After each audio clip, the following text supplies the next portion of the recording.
Hi once again, James Dwiggins is the Chief Executive Officer for NextHome. In 2018, James was named as a futurist by Riz Media and is ranked number 72 in the Swanepoel Top 200 Most Powerful Leaders. Congratulations and welcome to the show. I appreciate that. Thank you so much for having me. What an honor. Tell me about NextHome. What is NextHome? Yeah, so NextHome is a new real estate franchise. We came on to the scene in January 2015. A little bit of a different model, but we've grown extensively. So, you know, in the past 4 years, we've added 340 locations across 45 states in the U.S. We're about 3,000 top producing agents now across the country. We close about 17,000 transactions annually, so we're really proud of that. But we're a little bit different model because we're focused on less agent count and more about professionalism and doing more business in each local market, raising the bar. Our company's different in that we standardize our brand. We're very particular about how the brand is used in the market. We're partnered with a very prestigious firm out of New York called Pentagram, which helped design our brand identity package. And you know, we're really trying to change the game of real estate by making sure consumers truly understand what realtors provide to the business and raising that bar from the corporate level. So a lot of that comes down to your brokers on the ground, doesn't it? I mean, your brand your brand is represented every day by the brokers you have, and I think you said, what, over 3,000 of them? Yeah, 3,000 How do you agents. identify the brokers who will meet that standard that you set? That's a great question. So, you know, one of the things that's different about our company is we're proud of the fact that we're privately held. And so for us, we're able to make decisions based upon what we feel is in the best interest of, you know, our mission and what we're trying to do in the industry itself. We have about 90 people that inquire with our company on a monthly basis, and we weighed that down to about 10 people that we actually take into the company.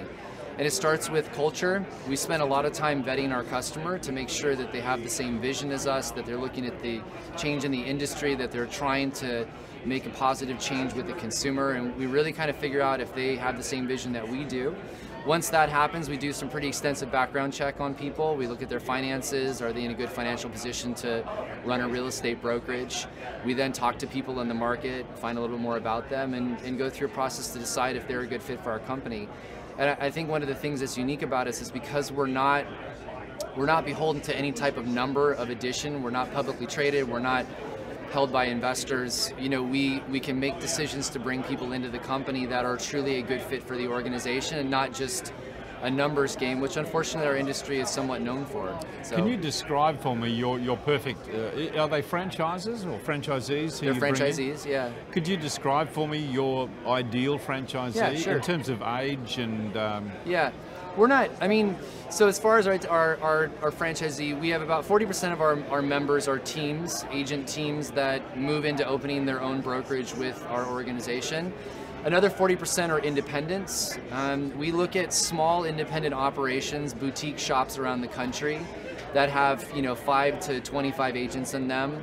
Those owners are looking for growth, but they either have to capitalize the business themselves or they're looking for an alternative that's done all of that legwork, which is what we do. I mean, we're a very good package for them to enhance their business and grow it.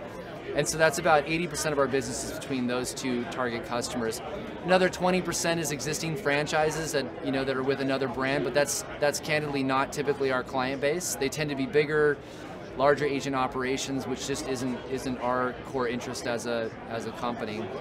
So that's kind of how we identify, you know, who we bring into the company and what our target niche is. I almost equate us a little bit to like the Starbucks effect, where we're not about one office location with 100 agents or 200 people in it in a city. We might open up 4 or 5 locations in a city where we have an office on every 5 or 6 blocks. So that's how we gain our market share, is through smaller number of offices, or smaller people in offices, but more of them.